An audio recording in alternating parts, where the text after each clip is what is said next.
नमस्कार दोस्तों, आप सभी का स्वागत है। आज हम पढ़ेंगे प्रकाश यानी कि लाइट। देखिए, प्रकाश के गुण, प्रकाश का परावर्तन, समतल दर्पण, गोली दर्पण, प्रकाश गोली दर्पण और प्रतिबिंब इसमें कैसे बनेंगे, अवतल और अवतल दर्पण और गोली दर्पण में परावर्तन के और दर्पण सूत्र और आवर्धन क्षमता, ये सब पढ़ेंगे अपन इस क्लास में। प्रकाश का अपवर्तन भी पढ़ेंगे, इसकी परिभाषा, पूर्ण आंतरिक परावर्तन, इससे संबंधित प्रश्न बनेंगे। और प्रकाश का प्रकीर्णन, टिंडल प्रभाव, प्रच्छा उपछाया और अपवर्तन के नियम, अपवर्तनांक, गोली लेंस से अपवर्तन और इसकी परिभाषा, प्रकार, उत्तल लेंस और अवतल लेंस और इनसे प्रतिबिंब कैसे बनेंगे और इनकी चिन्ह परिपाटी।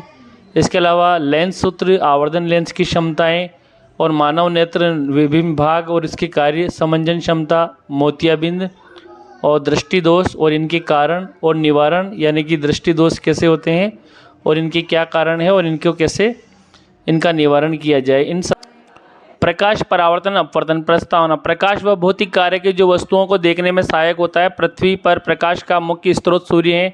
सूर्य का प्रकाश 7 रंग का मिश्रण है। प्रकाश के गुण, प्रकाश सरल रेखा में गमन करता है। प्रकाश स्रोत से निकली किरण का प्रकाश की किरण कहते हैं। इसे प्रकाश विद्युत चुम्बकीय तरंग है, इसलिए इसे संचरण के लिए माध्यम की आवश्यकता नहीं होती। प्रकाश वस्तु के आर पार हो जाए तो हमें वस्तु पारदर्शी दिखाई देती है। प्रकाश की चाल निर्वात में सबसे अधिक 3 × 10⁸ मीटर प्रति सेकंड है। प्रकाश अपारदर्शी वस्तुओं की छाया बनाता है।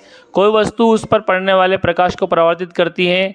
जब वह परावर्तित प्रकाश हमारी किरणों पर, हमारी आंखों पर द्वारा ग्रहण किया जाता है और इसकी संवेदना मस्तिष्क तक पहुंचती है, तब हम वस्तु और उसके रंग को देख पाते हैं। सूर्य का प्रकाश 7 रंग का मिश्रण है। जब प्रकाश किसी वस्तु पर गिरता है और वस्तु का रंग जिसको परावर्तित करती है वह रंग हमें दिखाई देता है। यदि लाल रंग की किरण परावर्तित हो रही है तो हमें वस्तु लाल रंग की दिखाई देती है। जब कोई वस्तु सभी रंगों को परावर्तित करती है तो वह हमें सफ़ेद दिखाई देती है और किसी भी रंग को परावर्तित नहीं करती तो काली दिखाई देती है। ब्रोगली के अनुसार प्रकाश कण और तरंग दोनों प्रकार के व्यवहार करता है, अर्थात प्रकाश द्वितीय प्रवृत्ति का होता है। अध्यारोपण और विवर्तन जैसी घटनाओं को प्रकाश की तरंग स्वरूप के रूप में तथा प्रकाश का विद्युत प्रकाश व प्रकाश का द्रव्य अन्योन्य क्रिया प्रकाश के कण स्वरूप को समझाया जा सकता है। प्रकाश का विवर्तन क्या है? यदि प्रकाश के रास्ते से रखी अपारदर्शी वस्तु अत्यंत सूक्ष्म हो तो प्रकाश स्थल रेखा के चलने की बजाय इसके किनारों पर मुड़ने की प्रवृत्ति दिखाता है। इस प्रभाव को प्रकाश का विवर्तन कहते हैं, यानी कि प्रकाश का ये एक प्रकाश का विवर्तन है, विवर्तन की घटना। देखिए, प्रकाश का परावर्तन क्या है? Reflection of light. जब कोई प्रकाश की किरण किसी परावर्तक पृष्ठ से टकराने के बाद पुनः उसी माध्यम में लौट आती है तो इस घटना को प्रकाश का परावर्तन कहते हैं। इसमें देखिए चित्र में आपतित किरण ये परावर्तित हो रही है और ये बीच में जो 90 डिग्री का बन रहा है अभिलंब बिंदु है। परावर्तन का नियम क्या कहता है? आपतन कोण यानी कि कोण आई, परावर्तन कोण आर के हमेशा बराबर होता है और आपतित किरण दर्पण के आपतन बिंदु पर अभिलंब तथा परावर्तित किरण सभी एक ही तल में होते हैं। देखिए, ये एक प्रकार का नियमित परावर्तन है इधर और ये एक विस्तृत परावर्तन का उदाहरण है। नियमित परावर्तन में प्रकाश किरणें नियमित रूप से परावर्तित हो रही है, जबकि विस्तृत परावर्तन में ये जो खुरदरी सतह से जो परावर्तित किरणें विभिन्न दिशाओं की ओर गमन कर रही है। और नियमित परावर्तन में जो सतह होती है वो चिकनी होती है, जबकि खुरदरी जो इसमें खुरदरी सतह होती है विस्तृत परावर्तन में। अब प्रतिबिंब क्या है, इमेज क्या है? जिस बिंदु पर कम से कम 2 परावर्तित किरणें प्रतिच्छेदित होती है या प्रतीत होती है, प्रतिबिंब वहाँ बनता है। 2 प्रकार का होता है, वास्तविक प्रतिबिंब और आभासी प्रतिबिंब। प्रकाश किरणें वास्तव में प्रतिच्छेदित करती है। प्रतिबिंब सदैव दर्पण के सामने बनता है, पर्दे पर प्राप्त कर सकते हैं। वास्तविक प्रतिबिंब उल्टा बनता है। आभासी प्रतिबिंब के बारे में देखिए। प्रकाश किरणें वास्तव में प्रतिच्छेदित नहीं करती है, प्रतिबिंब पर्दे पर प्राप्त नहीं कर सकते हैं। प्रतिबिंब सदैव दर्पण के पीछे बनता है और आभासी प्रतिबिंब सीधा बनता है। अब देखिए, दर्पण क्या है? यह एक चमकीला और पॉलिश किया हुआ परावर्तक पृष्ठ होता है जो अपने सामने रखी वस्तु का प्रतिबिंब बनाता है। दर्पण 2 प्रकार के होते हैं, एक तो समतल दर्पण जिसको प्लेन मिरर भी कहते हैं और दूसरा है गोली दर्पण जिसको स्फेरिकल मिरर भी कहते हैं। समतल दर्पण जो होता है वो बिल्कुल प्लेन होता है। स्फेरिकल दर्पण, गोली दर्पण वक्री होता है, यानी कि गोलाकार आकृति लिए हुए होता है। अब देखिए, समतल दर्पण के बारे में पढ़ेंगे। देखिए, परावर्तक पृष्ठ सीधा व सपाट होता है समतल दर्पण में। ऐसा दर्पण जिसका परावर्तक पृष्ठ समतल होता है समतल दर्पण कहलाता है। जैसे हम कांच में अपना मुंह देखते हैं तो वो एक प्रकार का समतल दर्पण है। और समतल दर्पण में वस्तु का जो ऑब्जेक्ट से जो दर्पण की दूरी है उतनी ही इमेज से यानी कि प्रतिबिंब से दर्पण की दूरी रहेगी। समतल दर्पण से बने प्रतिबिंब की विशेषता, प्रतिबिंब सदैव आभासी व सीधा होता है। प्रतिबिंब का आकार वस्तु यानी कि उसके बराबर होता है। प्रतिबिंब दर्पण के पीछे उतनी ही दूरी पर बनता है जितनी दूरी पर दर्पण के सामने बिंब यानी कि वस्तु रखी हुई है। प्रतिबिंब में पार्श्व परावर्तन होता है। प्रतिबिंब व बिंब एक ही चाल से गति करते हैं। पार्श्व परावर्तन क्या है? परावर्तन के वस्तु का दायां भाग बायां प्रतीत होता है और बायां भाग दायां प्रतीत होता है, इसे पार्श्व परावर्तन कहते हैं। और पार्श्व परावर्तन में देखिए एक चित्र है, इसमें जो सी है, ये सी जो है उधर दूसरी तरफ जिसका प्रतिबिंब बनता है ये उल्टा सी हो जाता है, यानी दायां जो बायां दिखता है और बायां भाग दायां दिखाई देता है। अब गोली दर्पण क्या है? गोली दर्पण की परिभाषा देखिए, ऐसे दर्पण जिसका परावर्तक पृष्ठ गोली होता है गोली दर्पण कहलाता है। एक गोली पृष्ठ के अंदर या बाहर पॉलिश की हुई होती है। गोली दर्पण दो प्रकार के होते हैं, अवतल दर्पण, उत्तल दर्पण। ऐसे गोली दर्पण जिसका परावर्तक पृष्ठ अंदर की ओर वक्रित होता है अर्थात गोले के केंद्र की ओर वक्रित होता है, गोली अवतल दर्पण कहलाता है। उत्तल दर्पण क्या है? ऐसे गोली दर्पण जिनका परावर्तक पृष्ठ बाहर की ओर वक्रित होता है अवतल दर्पण होते हैं। गोली दर्पण से संबंधित कुछ परिभाषाएं हैं। दर्पण का ध्रुव, तो गोली दर्पण के परावर्तक पृष्ठ के केंद्र को दर्पण का ध्रुव कहते हैं। यह दर्पण के पृष्ठ पर स्थित होता है, इसे पी से व्यक्त करते हैं। वक्रता केंद्र क्या है? गोली दर्पण का परावर्तक पृष्ठ जिस पर गोले का भाग होता है उसका केंद्र वक्रता केंद्र कहलाता है, इसको सी से प्रदर्शित करते हैं। वक्रता केंद्र दर्पण का भाग नहीं होता है। अवतल दर्पण के लिए परावर्तक पृष्ठ के सामने तथा उत्तल दर्पण के लिए यह पीछे की ओर होता है।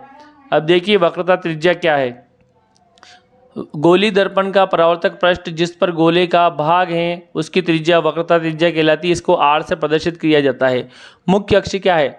गोली दर्पण के ध्रुव यानी कि पी तथा वक्रता केंद्र यानी कि सी को मिलाने वाली रेखा मुख्य अक्ष कहलाती है। ये काल्पनिक रेखा होती है। अब मुख्य फोकस क्या है? मुख्य अक्ष के समांतर चलने वाली प्रकाश की किरणें दर्पण से परावर्तन के बाद मुख्य अक्ष के जिस बिंदु पर मिलती है या मिलती हुई प्रतीत होती है उस बिंदु को दर्पण का मुख्य फोकस यानी कि फोकस कहते हैं। दोनों दर्पण के लिए फोकस की जो अलग अलग परिभाषा है, मुख्य अक्ष के समांतर आने वाली प्रकाश किरण परावर्तन के बाद मिलती है उसे अवतल दर्पण का मुख्य फोकस कहते हैं, और मुख्य अक्ष के समांतर आने वाली प्रकाश किरण परावर्तन के बाद एक बिंदु पर मिलती हुई प्रतीत होती है उसे उत्तल दर्पण का मुख्य फोकस कहते हैं। यानी कि उत्तल दर्पण में मिलती हुई प्रतीत होती है जबकि अवतल में वास्तव में मिलती है। देखिए फोकस दूरी क्या है?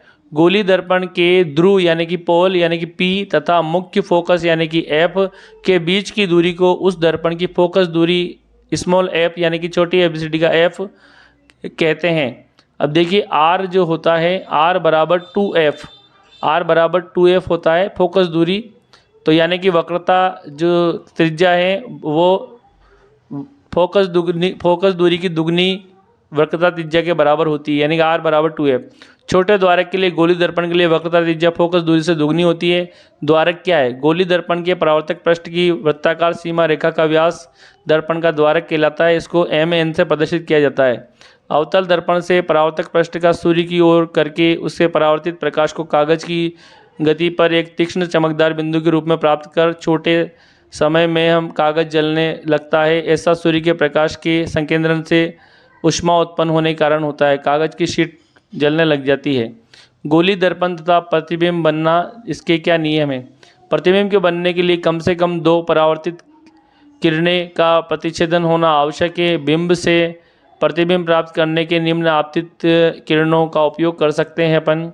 मुख्य अक्ष के समांतर हम वस्तु को रखेंगे तो मुख्य अक्ष के समांतर किरण आपतित किरण होती है, यानी कि आने वाली किरण परावर्तन के पश्चात अवतल दर्पण में मुख्य फोकस से गुजरेगी अथवा उत्तल के मुख्य फोकस से अपसरित होती प्रतीत होती है, यानी कि अवतल में गुजरेगी जबकि उत्तल में प्रतीत होगी। फोकसी किरण क्या है? अवतल दर्पण के मुख्य फोकस से गुजरने वाली किरण अथवा उत्तल दर्पण के मुख्य फोकस की ओर निर्देशित किरण परावर्तन के बाद मुख्य अक्ष के समांतर हो जाती है। ये इसके नियम हैं प्रतिबिंब बनने के। यानी कि फोकसी जो किरण होती है अवतल दर्पण में मुख्य फोकस से गुजरने वाली किरण, या अभिलंब की बात करते हैं अपन, अवतल दर्पण के वक्रता केंद्र सी से गुजरने वाली किरण अथवा उत्तल दर्पण के वक्रता केंद्र सी की निर्देशित किरण परावर्तन के बाद उसी पथ के अनुदिश वापस परावर्तित हो जाती है। क्योंकि आपतित किरणें दर्पण के परावर्तक पृष्ठ पर अभिलंब के अनुदिश पड़ती है। देखिए अवतल दर्पण, ये यहाँ सी से आ रही है तो सी की दिशा में चली जाती है, इसमें भी सी से आ रही है तो सी की दिशा में चली जाती है। अवतल और उत्तल दोनों में देखा हमने। तिर्यक किरण देखिए, अवतल दर्पण या उत्तल दर्पण के बिंदु P यानी कि ध्रुव यानी कि पोल की ओर मुख्य अक्ष के से तिर्यक दिशा में आपतित किरण तिर्यक दिशा में ही परावर्तित हो जाती है तथा परावर्तन के नियमों का पालन करती है, यानी कि कोण I यानी कि कोण I बराबर कोण R। देखिए इसमें तिर्यक लौट रही है और तिर्यक ही चली जाती है आने पोल पर टकराने के बाद। वास्तविक प्रतिबिंब सदैव उल्टा व आभासी प्रतिबिंब सदैव सीधा बनता है। अगला अवतल दर्पण से प्रतिबिंब की स्थितियाँ। बिंब की स्थिति वह स्थान जहाँ वस्तु रखी गई है, वह बिंब की स्थिति। प्रतिबिंब की स्थिति वह स्थान जहाँ दर्पण द्वारा प्रतिबिंब बनता है।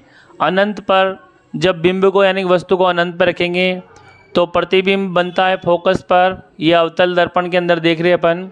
वास्तविक और उल्टा बनेगा और बहुत ही छोटा बनता है।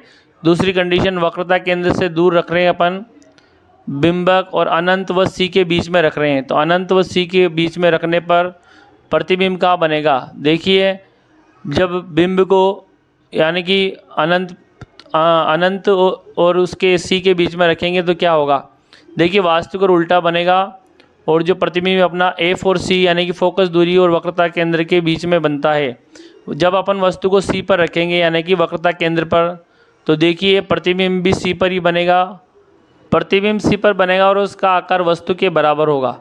अब चौथी कंडीशन में वक्रता केंद्र व फोकस के मध्य हम जब रखेंगे C और F के बीच में, तो प्रतिबिंब देखिए स्थिति C से परे वस्तु से बड़ा बनता है।